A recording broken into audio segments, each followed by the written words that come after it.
Oh my God, Bobby Bones! I can't believe you made time for this. What do you? No, I made time for other things around this. This was the center, and at Thanksgiving you have the turkey. Yeah. And it's got its place, and then everything else goes around it. So this was the turkey. Everything else, they should be thanking you.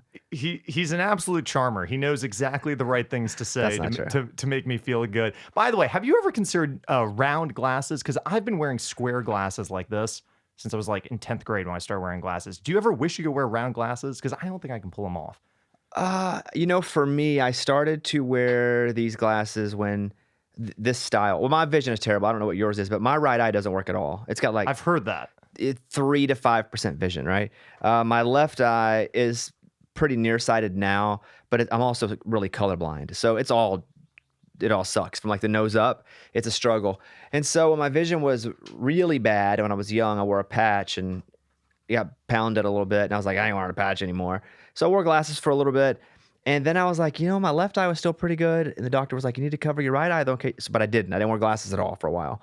And so when I was probably 19 or so, I'm a little older than you, I was like, man, I got to wear glasses, but I don't have a very good face. You got a better face than I do. So I thought if I wear big glasses, it will take away from the face. People will stare at the glasses. That's exactly how I feel. Absolutely. I feel that way 100%. So then I said, who wears big glasses that I like? And two of my bigger inspirations on Rivers and Buddy Holly on the music I like and kind of the personality that I've always had. It was those two. So it went to the squares. The problem is, and you'll know this too, it's tough to wear a hat straight forward because the bill comes down and shoves your glasses into your nose. So I wear them slightly crooked. And people be like, why are you trying to be a gangster? No, I have big glasses. I can't see crap. So if I wear a hat, I got to turn it slightly. So that is what I also am a gangster. So I'm offended that they even ask me why I'm trying to bring it up. Yes. It's unbelievable. Yes. So yeah, I have a pair of round. My wife likes it when I wear clear round glasses because she says I'm then out of the Bobby Bones character. And so you do own a pair of round glasses? I do, yeah. Because I feel like I have a little bit more rounded face, and the square glasses always offsets the roundness of my face. So I've never not owned a pair of square glasses, but I see people like John Lennon wearing round glasses, and it's like... You see John Lennon? I saw him yesterday. I got a bigger problem than the glasses. But you see the photos of people wearing round glasses, and it's like, oh my God, I wish I could pull them off, but I just don't think I can. I got a pair of Harry Potter glasses that are like that, and then I have some clears. And so, but again... I don't wear them very often because I wear glasses to hide behind. It's like my superhero suit more than anything else. So I try to not... I have contacts, and when I was doing Breaking Bobby Bones on Nat Geo, a lot of the stuff that I was doing was me being shaken hard physically. At something, I would get hit, I get thrown. And so they were like, hey, you're going to lose your glasses. I think it was the hockey one that I did when I was getting slammed. That was an amazing episode. So they said, hey, you should wear contacts. It's the only time I've ever put contacts in my eyes, and I haven't done it since because I hate it so much. But it was only one eye. I would just put it in one eye. So then I felt all whopper jawed, and I got one eye that's heavier than the other. So it was just weird. But you have a better face than I do. I would recommend round glasses, and I'm going to stay with these. No, I can't go square. But hold on, we need to clear something up at the top of this, which is, I don't know how many of these posts that I made that you saw, but everybody said to me, wow, this is crazy. I can't believe you got Bobby Bones to commit to all these stunts. And I said, what do you mean? And they were like, well, he's already booked, and you're just doing these stunts to like build hype for the episode. And I said, no. I don't know what stunt. I'll tell you the only two that I know of. Yeah. The one that I know of is the billboard. The one that I saw myself was the billboard, because I got tagged a whole bunch, and I get tagged on a lot of stuff. And so something almost has to hit 500 times for me to see it once, and not because I'm super cool, but because most stuff people telling me I suck, right?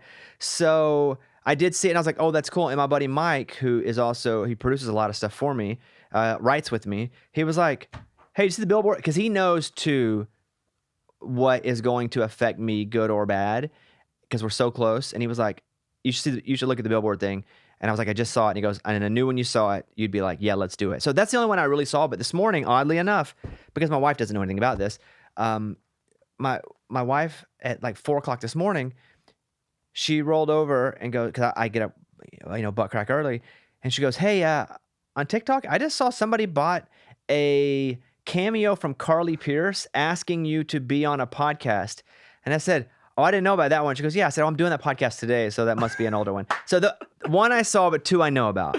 The Carly thing was interesting because I wrote in the description, I kept it super vague because I said, she probably doesn't even want to get involved with this. So I said, can you just ask Bobby to come on the Zak show? I kept it super vague. And I was shout out to Carly if she listens to this. Huge shout out to her. But like, what's it like? Because you have like millions of followers across platforms. Like, how do you sort through everything that you get tagged in? Do you see everything and then just ignore a ton of stuff, or do you miss most things that people tag you in? You know who told me they like your show though? Before we leave this, Yeah. So I repost your billboard thing. I just don't want to forget this because I'm not throwing you off. But one of my wife's best friends is Abby Smyers, Dan Smyers from Dan and Shay's wife, and so Dan and I were already buddies. But through that, we've become better buddies. We don't hang out a whole lot because I don't really hang out with anybody. But he messaged me, goes, I like that show. I listen to it. So Dan from Dan and Shay listens to your podcast.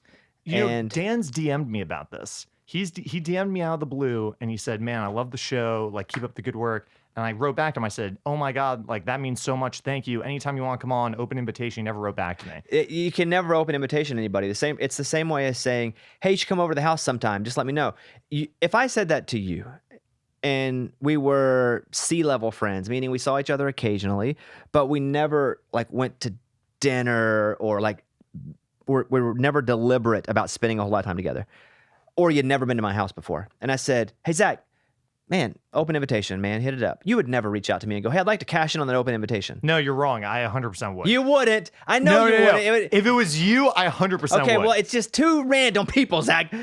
Bobby, this is so you. Like, when you interviewed John Mayer was like, take my number, text me. I felt he was I never did once. Genuine. You didn't even take his number when he offered it to you? Let me see if I don't know. I haven't changed my phone number in 15 years. Let me see if because I feel like he was really genuine about giving you his number, and you completely shot it down. Well, let me see if I can, because I probably, if I know me, I did not keep it. Let's see, John. What do you mean you deleted it? You don't think maybe I never put it in my phone? You never put in your phone? No, it's not here. So, and I've hung out with John Mayer a couple of times, not in the past, not since pandemic. So before that, once when I was doing Idol, he came back, and we're not friends. And I don't say that in a bad way. He's not somebody that I would be like, that's a buddy, but he's somebody that a couple of times our paths have crossed and we've just hung out. Like, he came and did my radio show. That was kind of random. It wasn't really something set up. He was just in town, and it was like, I believe a DM exchange, like, hey, yeah, I'll come by and do 10 minutes. He did an hour. Yeah, it was a great interview. He came backstage. No, I went to one of his shows. He was playing a theater in LA, and I was just kind of back roaming around, and he was like, hey. And so we went back and talked for like a half hour. So we've had 3 or 4 of those experiences. But I would never keep his number because I would never text him. And so what am I going to do with his number since I'm never going to text him? So I just won't. So I won't do it. I don't keep sugar in my refrigerator. I love sugar. I eat sugar all the time. I wake up, I'd eat sugar. I eat cinnamon buns. For lunch, I'd eat cupcakes. And for dinner, I'd eat cake. But I don't keep it in my fridge because I'll eat it. Same reason I don't have John Mayer's number on my phone. I don't want to text him because he doesn't want me to text him. But don't you think that sometimes you've got to just grab life by the balls and maybe text John Mayer every now and then if you had the number? I felt like he wanted you to have the number. I felt like it became a bit. And again, you're asking me to remember from one time. I never watched it back because I don't watch anything I do back. Yeah, I've heard that. But I felt like that became a bit because Blake Shelton is kind of the same way, where he's always like, I love you, Bobby. And I would never say it back because until my wife, I never said it to anybody. I've never said it to anybody. And so with Blake, it became a bit all the time.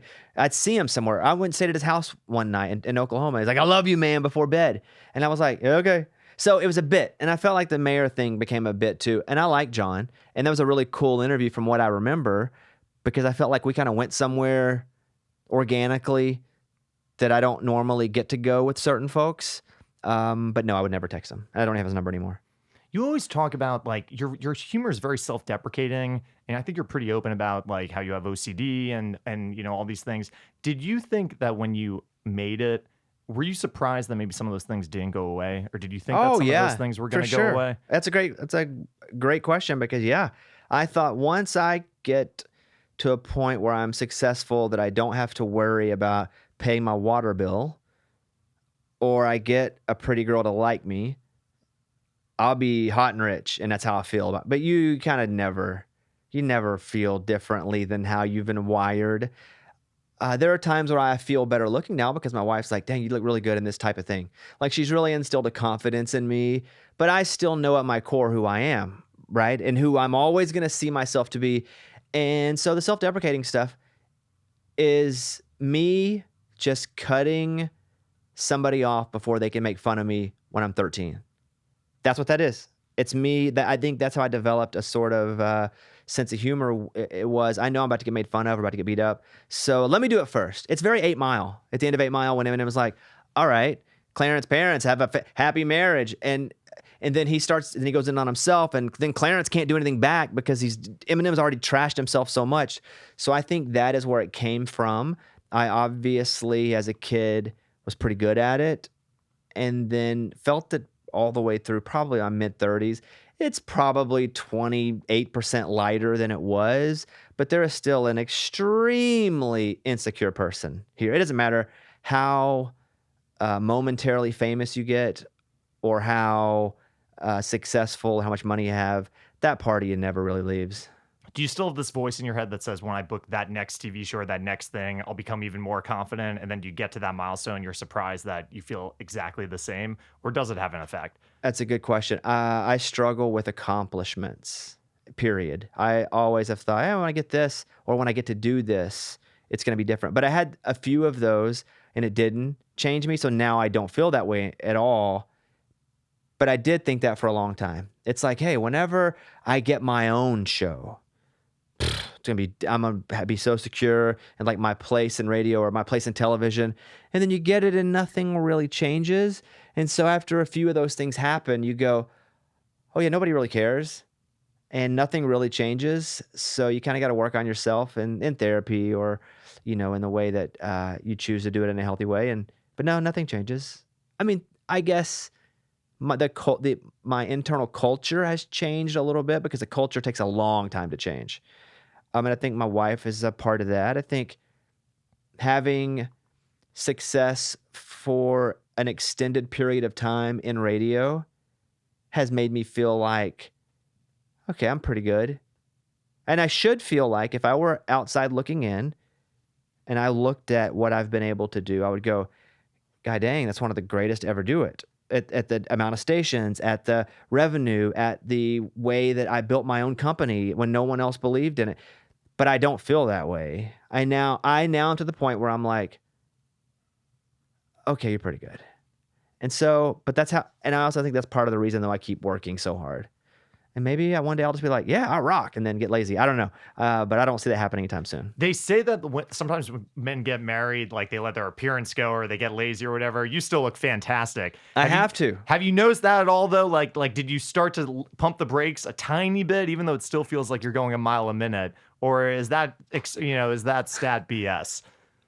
My wife's hot, and I owe it to her to be hot, the hottest I can. And so as of right now, I don't feel that where I can let it go a little bit because she works so hard at like not just working out, but being physically healthy, eating right, eating the right things, working out and not just lifting weights. She's doing different stuff and then mentally strong too. Like she takes care of herself there as well. So no, I don't have it yet, but the goal is to have that. I mean, that's the goal. That's the goal is to be able to pump the brakes. My goal is just to be like, let yourself who go. cares? Eat the sugar in the cabinet. That's it. That's the goal. That's the goal. Really? I don't think so. I would love to just go, let me just live life, baby. Let me live for a day. And that's going to happen. I'm going to be 93 on my deathbed. I'm going to go, you know what? And then I'm going to die. And he's going to die. That's going to be it. I believe it. You really are like one of the best interviewers in media. Like you seriously are. For people that I look to for inspiration and like pump up music when I'm going into something, it's like you, it's Stern, it's a short list of like, I don't even know who else. But you always have this way of like keeping everything under control, specifically in the Hank Jr. interview when he was like storming out of there. First of all, you kept him in the room, which I thought was interesting. Why didn't you just say, like, oh, if he wants to leave, let him leave. He can do whatever he wants. Why did you keep him in the room? It's weird how, and I appreciate you bringing that up, because that happened, and it was kind of such a tornado where Hank Williams Jr., it was like kind of a last-minute booking on the show. And, when I was a kid, I listened to a lot of Hank Jr. because my grandmother listened to a lot of Hank Jr. She probably listened to more Hank Sr. than she did Hank Jr. on vinyl, but we definitely had my mom's 80s Hank Williams Jr. Part of her life. And so they said, Hank Jr. wants to come in. And he brought Dan Auerbach from the Black Keys, produced his record, and he was going to come in too. And so for different reasons, I'm a fan of both of them. And so I was like, that'd be great. Let's see what happens. And so they came, and maybe the day before, they're like, yeah, he's not going to play any of his songs. He's going to play some blues song. And I'm always a bit disappointed when an artist that has so many hits wants to stay completely away from all their hits. Like, I get it, but give me a little something. Like if Keith Urban comes in, who I now have such a good relationship with, I can just say, hey man, throw this into, and it's fine. But even early on, he would make sure he'd give me a little something from Gonna Fly Now, or just, something. But Hank didn't want anything to do with it. And he came in, and from what I know, I'm going to tell you what I know through like third hand from people that work in the show. Hank Williams Jr. was upset because he couldn't smoke his cigar inside. And I guess wherever he goes, they just kind of go, screw it, smoke wherever you want. Is that an iHeart rule, or who comes up with that rule? We're the only ones left in our building, honestly. I don't let people smoke inside. Yeah. It's your studio. Yeah, and I don't care who you are. Yeah. You can't smoke inside. Because Dan said he was the first guy to ever smoke in the control room of his studio. When he came, he said that at the end of the interview. And so I was like, no, you can't. I don't care if it's a pope. You ain't smoking inside. Yeah. Or at least don't ask. Just do it until someone goes, hey, take this 1972, get out of here. You can't. Yeah, it's not an airplane in the 70s, right? Come on. Come on. So and they were like, no, you can't smoke. And so, which again, don't ask, just do it, right? And so I think he was upset at that. I didn't know that at the time, right? So they come in. He comes in and he's like, I just want to go smoke and I think he's kidding a little bit. So he pushes on me. So I push on him back a little bit. And I'm like, just play the song. And he's like, well, can I leave then? I'm like, yes, but I already had him, and I didn't want it to be so quick that I didn't have a good print, like a good footprint from Hank Williams Jr. from the one time he's ever going to be on the show. So he tried to leave, and I was like, no, where are you going? And I knew he'd either turn around and sit down, and it'd be a funny moment, turn around and yell at me, and it'd be a compelling moment. Wasn't so funny, but still be compelling. Or he'd leave. Either way, we had something.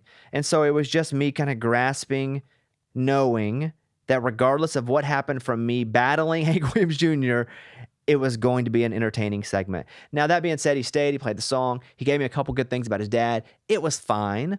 If it were anybody else, Hank Jr. is pretty cool, but I got a couple of messages from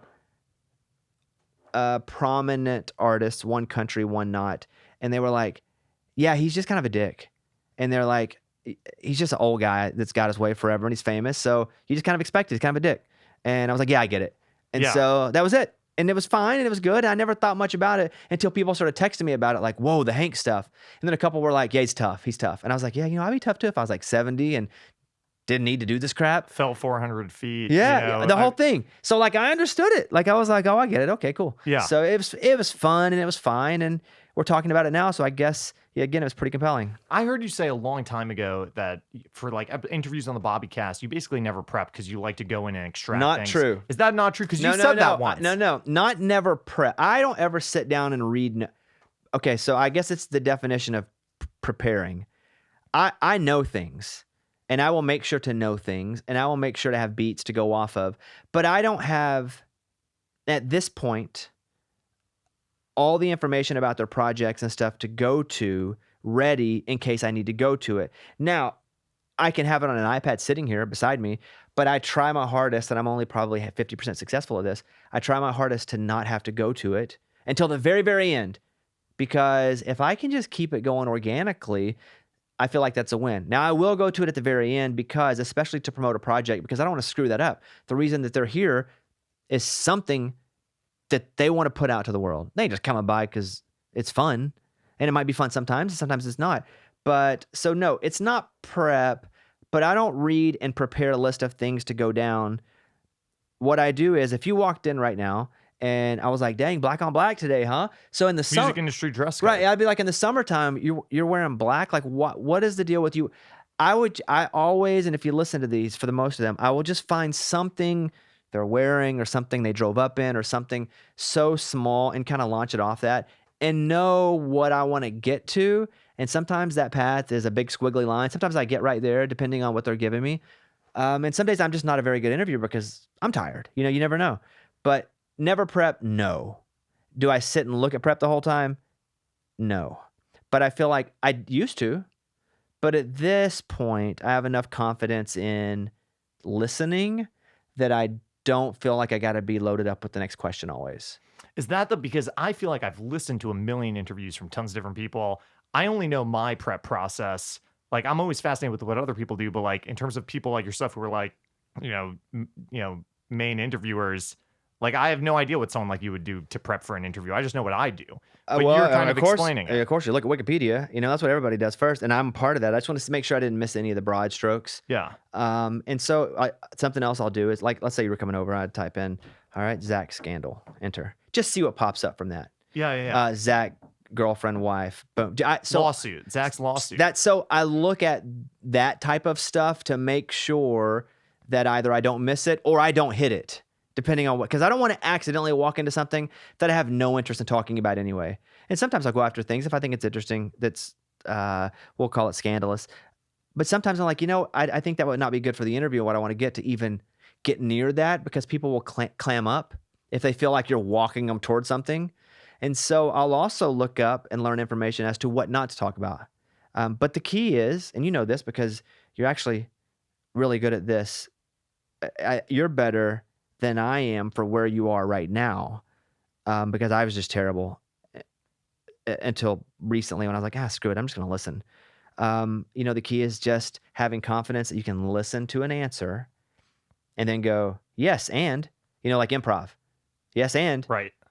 When you have that confidence, it's awesome. And the wherewithal to go, I got to get back to that project. We got to make sure they feel. And some artists, it's very just super project driven. I will go right to the project first, so they feel like, okay, this is why I'm here. Some of them don't need it at first. Some of them do. And then you can get to some fun stuff. And sometimes you got to dribble it in. It's just, your eyes are closed and you're feeling in one of those boxes and you don't know.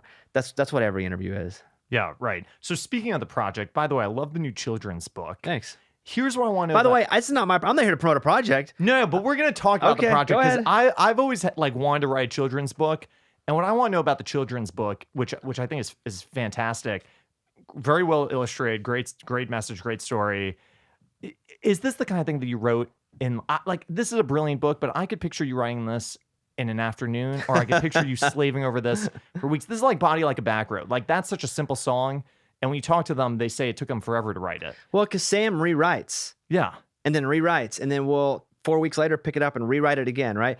But the annoying thing about that song is not the song itself, but the people that go, oh, I could have wrote that. Well, then why didn't you? That's how I feel. And why have you never? I feel like people are looking at this book and they're saying, I could have written that. And they did. And they probably could. have. So this book started for me as I did a kid's music record. And so I was in a recording studio, and Eddie and I, my partner in the Raging Idiots, were recording a couple songs for the Idiots, and he was very late. He's not anymore, but he used to be late all the time. And I'd just leave him. I'd drive off in the car. I would lock him out of the studio, whatever. Love him. He's not late anymore. Let that be a lesson, everybody. Just lock him out. And so I wrote a whole kids song, just waiting for him. It was the planets. It's a song about the planets. And it was like, meet my good friend Mercury. It's closest to the sun. La la la la la la la la. And it was very Hickory Dickory Dock, Sir Mix-a-Lot type rap. And in that song, you'll also hear like a Buttermilk Biscuits chorus where it's like, my very energetic mother just served us 9 pizzas. And so I wrote the whole thing. And I was like, dang, I should do this as a kid's song. I had it on like a piece of paper. And they came in and I was like, hey, can you give me some sort of beat? And this is my real, felt like a, Jay-Z moment. Just give me a beat. Just give me a beat. And they're like, and let me start at the start. And then I was doing the thing. And I was like, man, I'm so lame, but that rhymes. And I just taught kids how to do this. So I was like, why don't we just do like some kid songs real quick? And so Eddie and I wrote some of them, and I called Lauren Elena, and we wrote some. And I had all these friends, Eric Pasley. We wrote, when I grow up, I can be whatever I want. And the song, the record got bought out by Cracker Barrel. They bought the whole thing, put it in their stores. And I was like, dang, this is easy. I can't sing or write. I just sold a kid's record. This is amazing. So I thought, well, I'll do a kid's book because I was in the hospital a lot as a kid. And I thought, and I had to read a lot of kids' books as a kid. And even then I was like, these are lame. I was going to ask, was there someone who was like, was your grandmother reading you kids' books, or would you just kind of find them and teach yourself how to read them? I was quick to read. I was probably 3.5 or 4 when I could read. So I was reading a lot of of kids' books. The two things that my grandmother put in front of me were kids' books and the Bible. I've probably read the entire Bible a few times too. I was going to say, you go, forget the Bible, I'll read the kids' books. Yeah, is that kind of what 3-year-old Bobby was thinking? Green Eggs and Ham or Galatians, and we're taking Dr. Seuss. Yeah, exactly. So I said, I'll just do a kids' book because I really found even some worth in that kid's record. And I would see entire classes at the end of kindergarten graduation singing the song when I grew up. I was like, dang, so had this idea for a kid's book from one of my songs. It was called Big Head Bobby, and Big Head Bobby was a song about a guy who had a humongous head, which I do. I have a massive head, and the town's your head's really not that big, actually. No, it is. Is it deceivingly big? Deceivingly, because it actually we measured heads on the studio because somebody really? said that.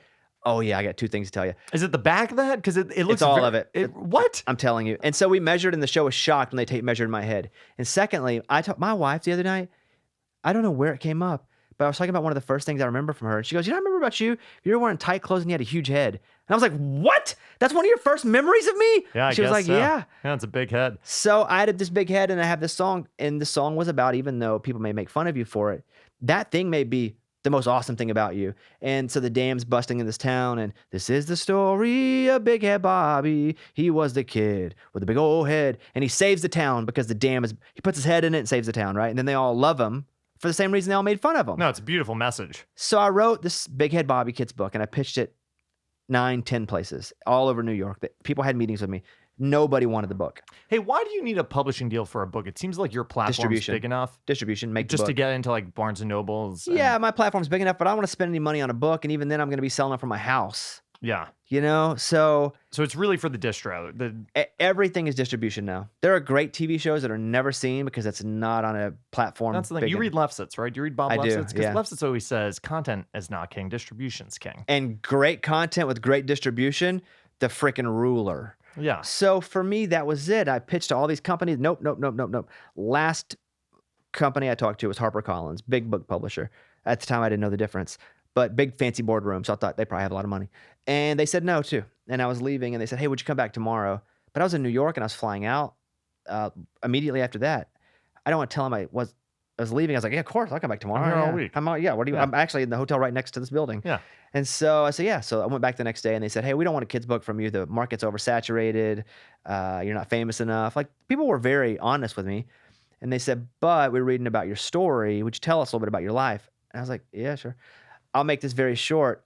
They offered me a book deal about my life. I didn't want that either because I didn't think I was important enough or people would buy it. And my ultimate, I hate failing. I do it all the time, and I'll attack it and fail, but I hate it.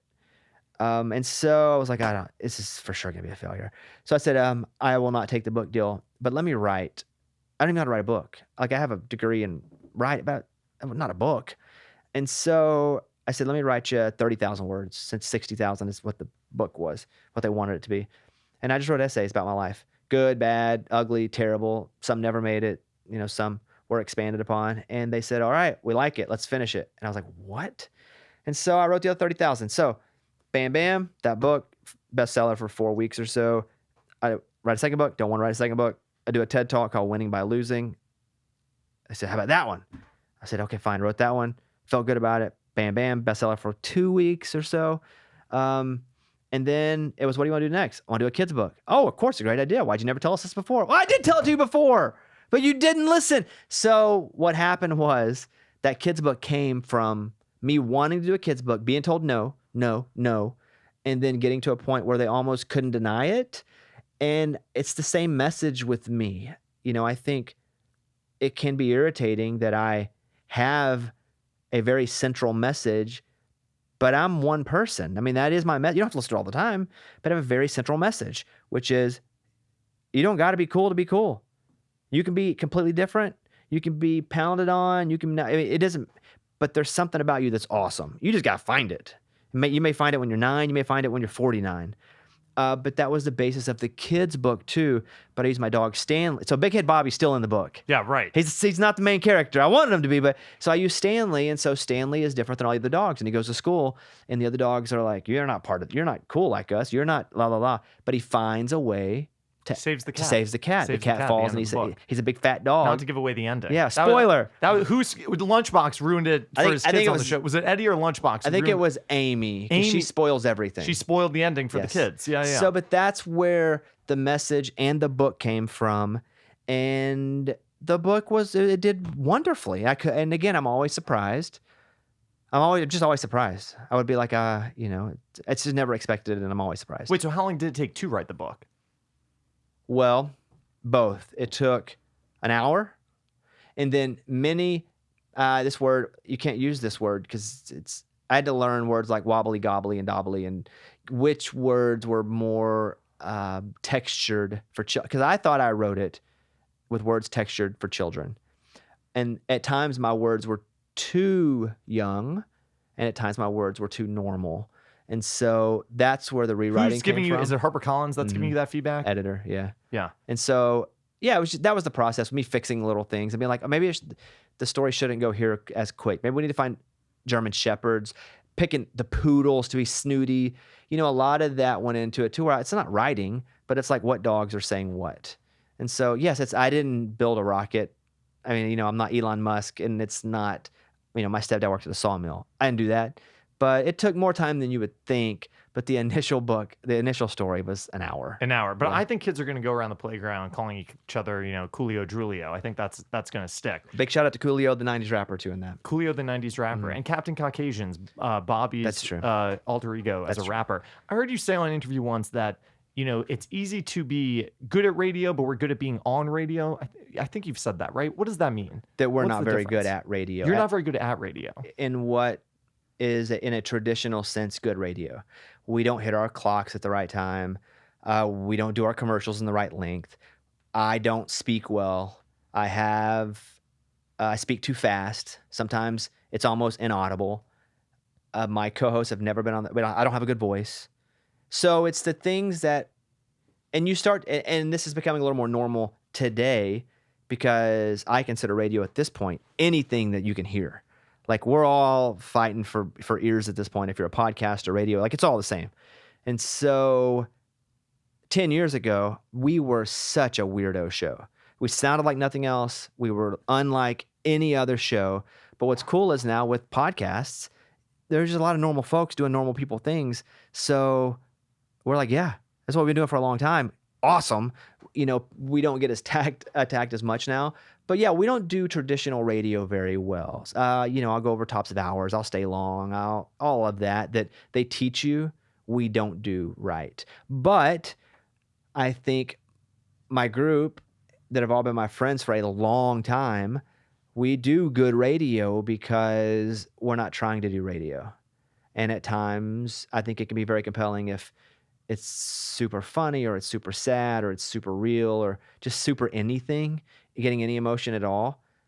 I think that's doing good radio. But I don't think you have to be on the radio to do good radio. I think you could be doing a fantastic podcast and it's just call it good audio, Do you think there's room for innovation in radio? Like, it feels like everyone always talks about like stir and create a segment of radio and it was raunchy and more crazy. And then when you were coming up, like, you were able to be super real and that was kind of innovative and new and fresh at the time. But like you've said, it feels like every podcast now is sort of tapping into that. Like, if you were coming up in the industry now, like, where would you take it? Or do you think there's room to innovate it? Or are we sort of like flatlined and now it's just marginal innovations? I guess if you think it's flatlined, we don't know what the next thing is going to be. Like, eventually there's going to be a time, and it's probably not going to be in traditional radio. Eventually there's going to be a time where I'm just so lame and old and out of touch that I'm just like, all right, Zach, these are your headphones now. Like, you're the freaking dude. Because that's just the natural part of creating content. Somebody that's always newer, fresher, younger, edgier, and not edgy in a dirty way, just there's a raw way to do it. But I don't have an answer to that in any way. But, when we came to Nashville, we were so different than everybody else. It was brutal for me for years. And I grew up way more country than 99% of the people that were on my balls about it. And I'm just like, you guys are such hypocrites. You're fake country. And because I don't fit the yeehaw country standard that country radio has always had, you're saying I'm not country when you in your real life aren't what I am. But I just refuse to be fake and act like I don't like hip hop or grew up in the 90s with alternative. So that was tough for me because people were brutal. But then what happened was, this is everything. You brought up Sam earlier. Once we did what we did and we started kind of creating the standard, they launched shows constantly that were just like us. Or so they thought. They'd bring people over from pop and be like, this is the next one. This is the next Bible. But the problem was I remember they did it in Chicago with 2 guys from like pop and hip hop. And I was like, it's never going to work because they don't know country already. Like I had to fake it to be on pop back when I first started in pop. Right. And so they started to do all these pop country shows. And I was like, guys, you're missing the main thing where I grew up a hillbilly in Arkansas. Like I was a trailer park kid in Arkansas. I wasn't a cowboy country, but I was rural, southern state, like country accent. I've had to work off that, but that was how I talked for a long time. When I went to speech pathology, they were like, you got to fix your eyes. And I was like, my eyes? What's wrong with my eyes? Oh, it's I. Oh. So I had to get my G's, my INGs, my I's, all that fixed. And I had to stop saying fixin' because that was my natural vernacular. Yeah, right. And so even though you were on country radio, you still felt you had to kind of change. Well, this is before that, right? Okay. This is me being 22 or 23. Being in Austin. So when I came over and I'm doing country radio and they're like, you're not country. I'm like, you guys are the biggest dicks in the world. You have no idea what you're talking about. Is rough. We set the standard. They launched shows but none of the shows worked because they genuinely weren't fans of the format and had never lived the format. So we were that for a while. We're not anymore. Now we're just normal. We try to do a good show being normal. But it was pretty cool to be that. And I don't know what the next thing's going to be. I don't know if it's going to be in terrestrial or, the podcast space is so cool because whatever the niche is, there's either a podcast for it or there should be. And if you master it, then you have your own audience and there's space for everybody, meaning it's not limited. Where on radio, it's limited. You only got so much, you only get 60 minutes in an hour. You got to play, 13 minutes of spots. You may play a song or two, but here, dude, you can go for 4 hours. Yeah, right. People may not listen, but you can go. You can go. How did you know that you were so hated in Nashville? Because you always talk about this. And I believe it's true that when you came here, everyone was hating you. Were people talking crap to you directly? Like, how did you know, or was it something that you felt? No, doors being closed? There were articles written about me. Yeah. So that was an easy one to read the articles written on big industry websites. But do you think that was really reflective of the actual industry versus a couple of journalists who thought, this would be a good I believe clickbait? Those journalists, and they quoted people, they quoted unnamed sources, right? Yeah. I believe that stood for a big part of the industry that made the decisions for a long time. I don't think that everybody absolutely hated me, but the listeners on the stations we went on also, it wasn't pleasant. And it wasn't just because we were who we were, but here's what happened. We come over and we have no idea what stations we're going to go on, they're turning on, or what stations they've got morning shows that aren't doing well, they're putting us on in place of. But imagine you go on in 20 new cities where they took off 20 hosts and even though it wasn't a big rating in the places, people that listen still like that person. And that's the only people you're getting feedback from. So you're getting articles written about you. And you're also, anywhere you get on social media, people are just blasting you because you replaced so-so in the morning. We hate you. It was just a lot to the point where I told my show for a while, don't get on any sort of Bobby Bone Show social media stuff because it ain't gonna be good for you. We're doing our thing. We're going to keep pushing through it and eventually we'll pop. And I honestly didn't know if we would or not, but you have to keep thinking you will. And they did, and we did. And thank goodness it's here now. There's a whole revisionist history. There was a guy in my company who did not want me to be the morning show. You were like the fourth guy for this absolutely. Job. Like nobody, you weren't even the first pick. So, they wanted songwriters originally, right? They wanted people like national songwriters were going to do this show originally. Wasn't that the original idea? The fact that you know that, I've maybe only said that once or twice, so that's awesome. Awesome that you know that. So what happened was they were just trying to find a local morning show for the Big 98, the Nashville station. And they had tested 2 great songwriters in town, and I like them. And I didn't even know they were doing it till way later. But the Warren Brothers, I think it was the Warren Brothers. They tried a couple other people. They tried some radio people, but they could not find a show to go on and be the local morning show on the Big 98 because they had fired whomever came after Jerry House. Yeah, right. And people always go, "What's it like to follow Jerry House?" I didn't. There was a show they got fired after Jerry House. You left a sign in the studio for a while. Anyway. For a while, yeah. And so they never hired any of those people. And so, but they were never looking for a national show. But that's kind of where I got in the mix because they had promised me, my company, a year prior, hey, when your contract's up, we're going to send you to New York or LA. Because I'd spent all my own money and syndicated myself. I wouldn't say secretly, they knew, but they didn't care because I was in Austin. They didn't give a crap. Like, they didn't know what I was doing down there. And so I'd amassed like 20 stations, and all of a sudden they're like, we gave him permission to do this. And you're like, yeah, you sure did. So were you making good money in that? Because when no, you started, you not were at making first. Like $13,000 a year, right? Yeah. But eventually, I made in my first morning show contract $50,000 a year. But when I found out how to syndicate myself by buying these Comrex boxes, each of them cost $5,000 or $6,000. And once I paid for my first station, which is in Wichita, their phone lines, I made 19 grand. I went from 50 grand to 19 grand by adding a station. And I hired a producer who's Elena. And so I would add these stations. And I think for me to get back to 50 grand, it took like 6 stations. So it was me, and my show is now 7 times bigger, and I was just now back to even. And then once I would add, it'd be like, okay, now there's another 6 grand added on. But I wasn't counting money because stuff would break. And so then you have to pay for that. So I had built up to about 20. And I was probably, at that point, doing 6 figures at that point, $100,000 or so a year. Yeah. And then the company was like, all right, your contract's coming up. We'll just re-sign you. I'm like, no. I want to, you know what I want to do. Okay, New York or LA, we'll give it to you. Well, Elvis Duran just re-signed his deal in New York. And I was like, okay, well, I guess it's LA. Seacrest re-signed his deal there. Yeah. And I was like, what? Nowhere for me to go, guys. Deuces, I'm out. Because I had other companies for the first time ever that also thought I was good. And so they were like, no. What do you want to do? You just name it. And they offered me the national alternative spot, which they were going to make a thing. And it is a thing now. And they were like, go to Nashville.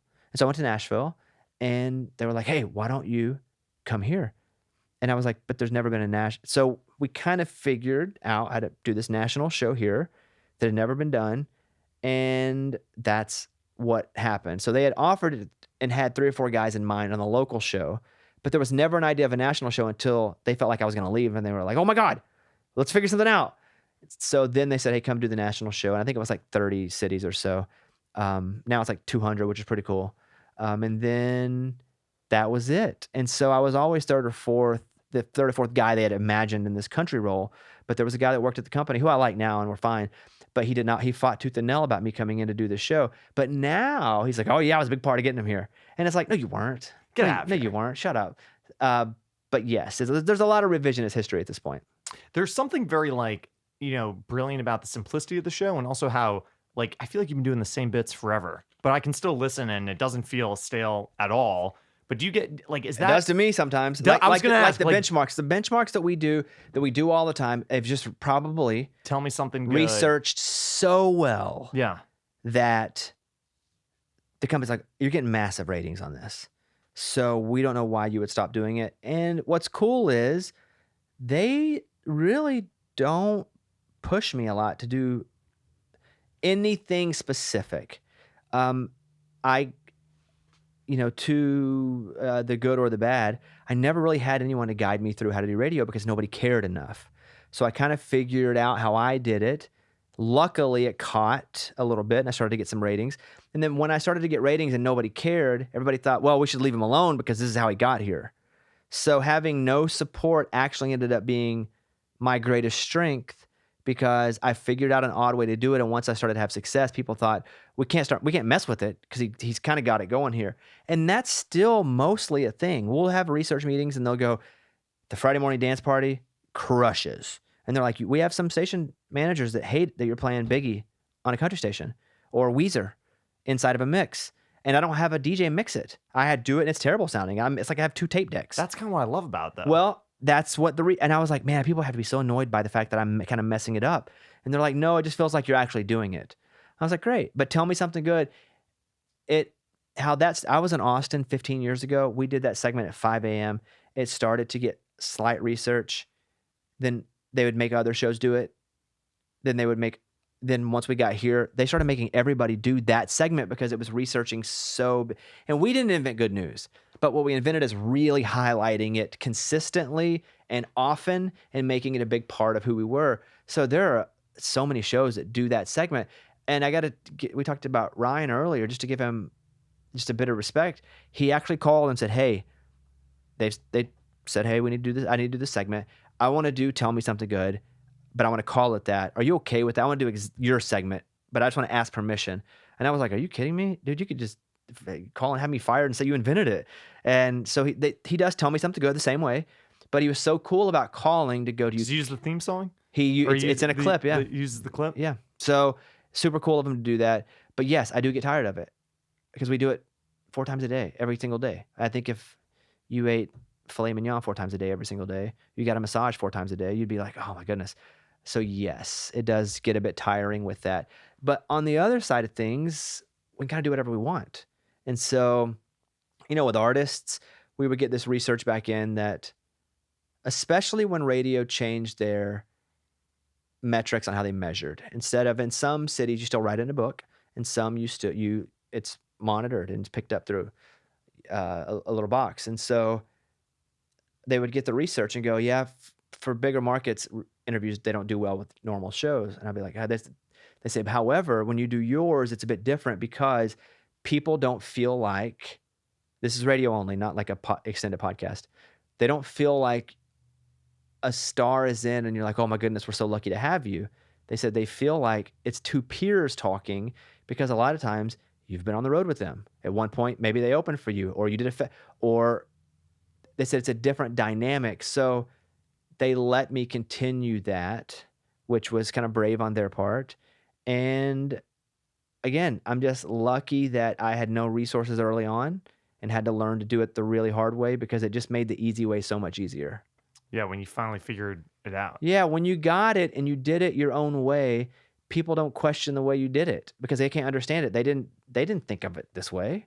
If you're doing it like everybody else did it, they're like, well, you can make some improvements here and here. And I got one person that I listen to that's like, hey, that bit or that. Who is it? His name is Rod Phillips. Oh, yeah. Now he runs the company, but Rod was the first guy to ever come to Texas when I was in Austin and go. Why do you trust him, though? Seinfeld always talks about network notes. He says you never trust the network notes. Isn't he kind of the network? I guess his position now is, but we've been together for 16 years. Yeah. And so I was doing mornings in Austin. He was the very first person outside of my station to ever fly into town and to say, hey, man, you're really good. And he was in Miami just running a pop station. And he was like, I'm not trying to hire you or anything, but at one time we talked about you coming down to do like afternoons. But I remember he took time to come down and then he put me on my very first day. I was paying for it, but after I'd gotten Wichita, Amarillo, and Lubbock, he said, hey, I think I can clear you off another station or 2 down here. You got to pay for it, and so he was the first guy to ever invest in me and tell me that I was in any suit ever. And so he told me and convinced, he's like, Nashville's a thing, you should do it. And I felt like I should do it, but hearing it from him and having 16 years of the good and the bad. And then when his job opened up, he didn't have it. I fought hard to get him in that position. Like I was probably what pushed him to get that job. And so we've just been there for each other. And he's told me I suck. So I trust him when he tells me I'm good. And because I trust him to tell me I'm good, I do believe him when he says, hey, this isn't right. But I don't always have to agree with him. And we don't always agree, but he's the guy that I will go to. Okay, makes sense. Wait, we're running out of time. Morgan, how much time do we have left? Yeah, how much time do we have left? How much time do we have? Oh, well, we got 10 minutes. We got 10 minutes. Yeah. Okay, so this new show, Snake in the Grass, this is like the best concept for a show I've ever heard among these like outdoor survival reality shows. This is airing in August. What is this? So 4 people are going to be in the wild. Basically, let me do it quick because I got some other stuff to talk about. I don't care much about my projects, but I appreciate you bringing it up. It's just, can you spot the liar? Yeah. One of them's doing all this stuff. Which one's lying while they're doing it? Somebody's actions are not, and you're watching them compete, you're watching them so it's just spot the liar. There's some fancy stuff like high flying, people dying, nobody dies, but you never know. There's, animals and jungles, but it's like a social experiment. Can you tell when somebody's full of crap? And it's interesting in that way because I never knew while I was doing the show. I had to also watch and see and I wasn't always right. And I'm right there. I'm watching them in person. Do you know? You don't know who it is? Now I do because I was there when it was revealed. But I didn't while I was doing it. No, never. They never told me. And Morgan went with me. We were there the whole time. And it was brutal. It was a brutal shooting. We were there. I would do the jungle for 12 hours and go do radio for 6. And it's brutal. I hope people watch it. And if they do, great. If they don't, I'll try again at something else. But I think it's a really interesting show. And it's who's the liar. You're just watching people trying to figure out who's full of crap. Because we all think we can tell when someone's lying to us. Yeah, right. Here's what I want to say. because we got 8 minutes. Let me show you this real quick. Yeah. I'm going to show you just why we have 8 minutes. Because I'm not full of crap just going, oh, I don't have any time. This is my schedule today. So all the red block, this is coded in red. Bobby's favorite color. Everything's red. Yeah. So this is all radio, right? But then this ends after radio, and it's like I had a TV shoot, I had hair and makeup for the TV, BBC call. This is you. So I have stuff all blocked up all the way through. Yeah, so right, I'm not making it up. No, I believe you 100%. I'm just making sure. I'm not making it up. Seacrest is the one that was like, schedule out every minute and make sure you get to your next thing the minute you're supposed to get to it. If you got to go, you got to go. But he was like, set the expectation of everybody that when it's time to go, it's time to go. So, but that being said, I'm super glad that we could do this. But is this the 100th episode? This is going to be the 100th episode. We made it. Let me say this about 100 episodes. And I always thought you were making fun of me. I didn't know if this was going to happen and this was like some joke. No, because you made that comment and that made me, that like, I got like hot about that because I was like, that is the opposite of what I was trying to do. Here's the thing. I looked up to you in college. I wanted to move to Nashville so badly. I would listen to you every morning. Where are you from? I'm from New York originally. I went to school in Boston. I would listen to you every morning because I was dying to move to Nashville, and you gave me like a window into Nashville with what was happening. Like, you kept me up to date, and I basically wanted to like, follow this path. But on the 100th episode of your podcast with Christian Bush, you said you're not a real podcast until you hit 100th episodes. So I listened to that randomly, and that was what this whole campaign, that's what sparked the whole campaign, was like, I have to have Bobby on the 100th episode because I'm not a real podcast until I hit Bobby, until I hit the 100th episode, and I can't do it without Bobby Bones. Well, I feel like you're Pinocchio now. You're a real boy. But by the way, I was going to put Pinocchio on the billboard. I was actually going to Photoshop me onto that was one of the ideas I had for the billboard. And I thought Disney was going to sue me. Probably better not to. It worked the other way. Right, exactly. Here's what I meant by that. First of all, I was talking about me.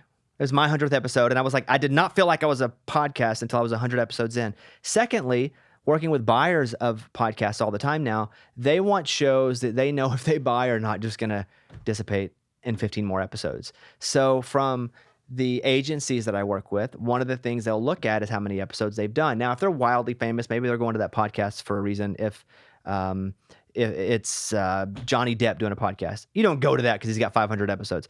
But if it's somebody like us who they may not know because they're on a coast, they're like, okay, well, have they done a bunch of episodes? What's it look like? And usually the number is 100, where they're like, we feel like we can invest in that podcast and spend money on it, and it's still going to be here in 8 months. Or if we want to do a second campaign, we can. Right. So that's kind of what that meant. Because to me, if without 100 episodes, I wasn't a real podcast because people weren't buying the show really. Once I hit 100, I was rich. Not really, but yeah. So, but that's what I meant. But now you're a real podcast. Congratulations. Oh my God, Bobby, thank you so much. Yes, of course. So what's the deal? What's the deal here? Let me ask you this. You're doing this show and you're talking to, I was looking at even the people who comment on your podcast. Do you have a passionate following of new artists who are like, let's go. It's awesome to see. And in our Venn diagram, we have a couple in the same, like Abby Anderson. That's right. Yeah. Like, love Abby. I've taken Abby out with me on the road. Think she's so talented. And she was like fighting for you. She could have easily texted me and been like, hey, Zach, she didn't though. Be mad at her. She never texts me. But like, what's the dream? What's the dream? Is it to do 5,000 of these and make this massive? Is it to, right? And if this is the dream, that's awesome. But what's the dream? Really to grow across like media. So I also run a newsletter called the Nashville Briefing. Nashville Briefing? It's called the Nashville Briefing. National or Nashville? Nashville Briefing. I have a gift for you, actually. Oh, this is cool. A good time to get. Here, all right. Where's my backpack? We moved the backpack. It's over here. The backpack's, wait, Clark, can you pass me my backpack? So I run this newsletter, the Nashville Briefing, and it's really grown to now thousands of people in the music industry read it every day. And really the dream is like, I look at someone like Dave Portnoy, who is a personality. Thank you, Clark. But who also runs a company and has, a media empire he's built. So this is my gift to you. This is in a bag so that I can prove that it's brand new and unused. My newsletter is called the Nashville Briefing. What's in the Nashville? Because these are official Nashville briefs for you. That's funny. That's funny. Nashville and weird. briefs. So, and they're extra small. It was the last size I had. I'm sorry, Bobby. This came together so fast. I would have ordered another size, but I feel like you're a small person, right? Do you know what's bothersome about that? those. Listen, here's the bothersome thing about you saying that. This shirt, you think the shirt fits pretty good or no? Yeah, great shirt. Right? You think it fits pretty good? Yeah. Yeah. So our constant disagreement is what size shirt I should wear. Really? And I like to wear mediums. And she's like, nope, you're small. And I'm like, what do you mean I'm a small? I'm 6 foot tall. I'm 170 pounds. She's like, you're a small. What do you mean I'm a small? I can do 100 push-ups, right? You're a small. This is a small. And she's like, I told you. It looks good. And I'm like, I just don't want to be a small. I guess there's just some part of me that doesn't want to be small. Like my masculinity, it's that same thing. I'll wear a purse, and I'm cool with that. So it's kind of tangled in what I feel is masculine about me and not. But I will wear these extra smalls at least once. One time, yeah. Take a photo. They're stretchy, though. They're stretchy. So what's the purpose of the Nashville briefing? So the Nashville briefing is an industry source. So people in the industry read it, and it covers like the global music industry, but also what's happening in Nashville. Insider information. It's a little more industry leaning, though, as opposed to like celebrity gossip, etc. You making any money off of it? I do actually. Do you? Yeah, from trade ads. That's it. Awesome. That's it. What about this? No, I'm not. That's it. I'm saying that's it. No, right. Yeah, the labels buy advertising. I've got tech companies who buy advertising. Awesome. It's cool. I've built it over the past probably 2.5 years, and it's my main source of revenue right now. It's all I do. I run this newsletter. I do this podcast. Dude, that's good for you. You found a way to do something you like to do and pay your bills. That's it. Yeah. And that's the win. Everything else is cool and awesome, and it's neat. But the biggest win is that if you can do something you love and just live. It's all. If all the crap that I have now goes away and I still get to do what I do and pay my bills, that's all I ever wanted to do. And it's really cool that you're doing that works like that. Because it does. And I know a few businesses that do that and make money, but for you to launch it yourself, congratulations, man. That is awesome. Do you make money off the podcast? Not so much. I've had moments where I've made money on the podcast. ACM actually bought about a month's worth of advertising. I made a little bit of money from that. ZipRecruiter early on bought a little bit of that. How do you sell ads? Through the podcast or for the newsletter? Through the podcast. So I don't really have a great system for it. People reach out to me, and I kind of hustled early on, but I got a lot of no's. And the funny thing about the podcast is, like, I do the podcast for free. If I can make money off it, that would be incredible. But like Seth Godin has a quote where he says, people always say, like, do what you do if you knew you wouldn't fail. I like to say, like, what would I do if I knew I would fail? Because if I knew I would fail at this podcast, I'd still keep doing it. It's my favorite thing I do. Right. Like, what can you do and they tell you no, but you keep doing? I wrote that in my second book. Yeah. I don't know. I always say adult book, but then my second adult book, but then it sounds like porn. But fail until you don't, where I was like, it's that. It's like, what will you keep doing even though either you're losing or people tell you no? Like, then that's what you're supposed to do. Yeah, right. And so I'm inspired. That's awesome. That's really cool that I mean, and listen, I think there's probably an avenue at some point sooner or later for us to work together and make some money off the podcast, because you've shown the hardest thing to show, and that is you just show up and you put in the time and you do it. You can get better at something, but can you show up all the time? I mean, I have friends that are so talented but won't put the work in. And then I got friends who put the work in and aren't that talented. Of the two, which do you think generally are more successful? Ones show up. The ones that show. And I'm one of those. I don't have a real distinct talent. And I think sometimes why people get so pissed that I've had success is because they're like, how does he sell, 2,000 and 3,000 tickets a night when he's playing music or doing stand-up? Like, he's not that. I've just worked so hard at being pretty good that every once in a while really good comes out, and I just keep showing up and just keep trying to represent the same people that I represented earlier, and good for you, because that's really cool. Like, I'm actually quite inspired by that. So keep it up. I think at some point we should talk about if you want to blow this thing up. I mean, it's like you could just do my job. You look like me anyway, so just do the Bobbycast and just don't even say you're you. I feel like we're opposites, because my favorite color, I swear to God, is blue. Everything I wear is blue. You're obviously red. So I think about that's fine. We both wear square glasses, and we both have like a color that we both love. I do associate myself with red very much so, but it's really the only color I can see through the whole spectrum. So that's a big part of it. Like, most dark colors all turn to black to me. I'm so colorblind with dark colors. Red has to get way deeper dark for me to lose it into black. So my color blindness was a big part of that. I could always see when reds didn't match. So yeah, that's it. You're just crazy. But me, it's a real eyeball thing. But listen, I appreciate you guys coming over and setting up and doing this and letting me be the 100th episode. And going, putting a billboard up. How much did that cost? $250 for a half hour. And let me tell you something. I was debating it because I had a lot of friends who were telling me that you were gonna like arrest me or like put a cease and desist out or something. My last stunt, if you had said no to the billboard, I had one more stunt in the kidnap bag. my wife? What? Yeah, exactly. My last stunt in the bag, Bobby, and thank God you said yes, because this was going to be a hassle. I was going to drive to Hot Springs to your sign where it says the Boyhood Mount Pine. Mount Pine. Yeah. Excuse me. I was going to drive to Mount Pine. I was going to take a photo in front of that sign. That was going to be my next move. That would have been great, right?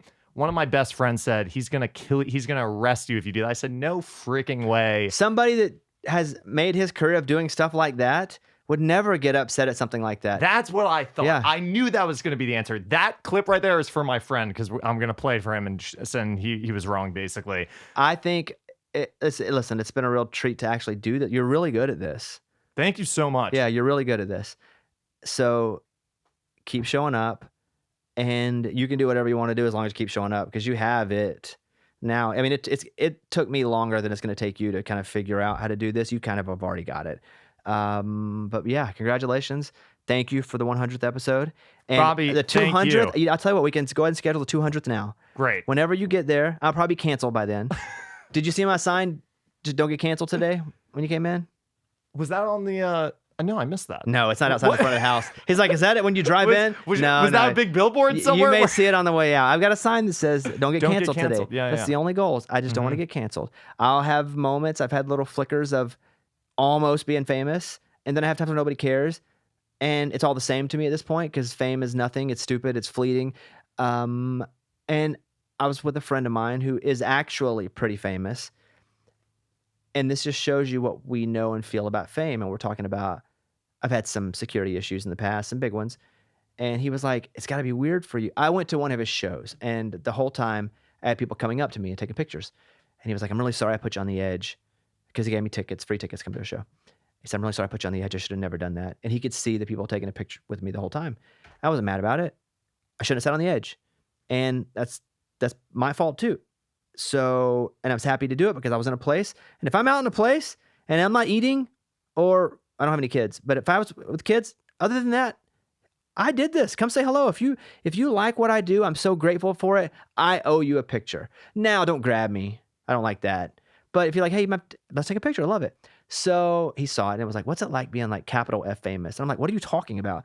And he's like, I'm like lowercase f famous, and it's weird, but you're like capital F famous. You have like TV shows.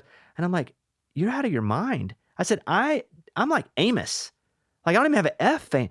But it's everybody's perception of who and what. It's so split now. And you got a TikTok star who can have 10 million, but could probably also walk through the mall. Nobody even know who it is. Right. So it's just about finding your place now that you own and you love, and just covering it with your own blanket. And that's you. And you're doing it right now. And it's super cool to see.